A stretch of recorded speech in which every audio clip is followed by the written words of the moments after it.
But there is a time for everything and it will happen. And one last question, like Puri Jagannadh గారు present he's doing with అంటే establish అయిన హీరోసే, but he's not going with star heroes. మనం ప్రీవియస్గా చూసుకోవచ్చు విజయ్ దేవరకొండ గారు, like అంటే ప్రభాస్ గారు, మహేష్ బాబు గారు వెళ్ళట్లేదు కదా. ఏమన్నా అడిగారా మీరు ఏమన్నా ఎందుకు చేయట్లేదు అని? నో, అంటే ఇట్స్ నాట్ లైక్ చేయట్లేదు అని కాదు, అది కుదరాలంతే, కుదిరేస్తుంది.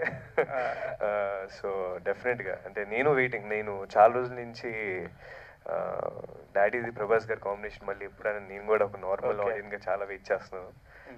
డెఫినెట్గా సూన్ అవుద్ది. I hope it happen soon. Thank you. Thank you sir, thank you.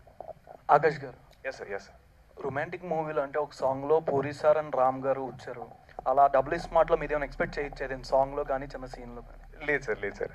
నాకు యాక్చువల్లీ చాలా మంది మొన్న ఒకసారి ఇప్పుడు అడిగారు డబుల్ స్మార్ట్ లేదన్న చిన్న రోల్ ఏం చేస్తున్నారా అని చెప్పి. లేదు sir, I'm not doing any role. And అంటే మీరేం చెప్పకూడదని ఏమన్నా? లేదు, అలా ఏం లేదు సార్, అలా ఏం లేదు. బేసిక్గా ఒకవేళ అలాంటిది ఏమైనా ఉంటే కొంచెం నేను ఏదైనా లైట్ హింట్ ఏమైనా ఇచ్చేవాడిని, బట్ అసలు అలాంటిది ఏం లేదు సార్. నేను సోలోగా నా సినిమాలు చేస్తున్నాను.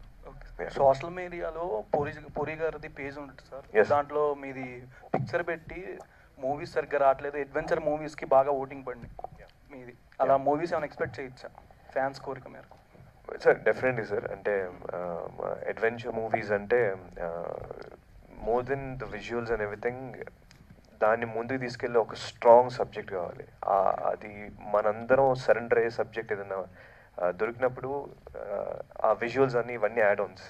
సో ఇప్పుడు హనుమాన్ కూడా ఎందుకు లైట్ అయిందంటే దానికి ఒక స్ట్రాంగ్ సబ్జెక్ట్ ఉంది, లేకపోతే కార్తికేయుడు, వాటన్నిటికీ ఆ సబ్జెక్ట్ ఉండడం వల్ల అవి అంత పెద్ద సక్సెస్ అయ్యాయి. సో అలాంటిది వచ్చినప్పుడు డెఫినెట్గా చేస్తుంది.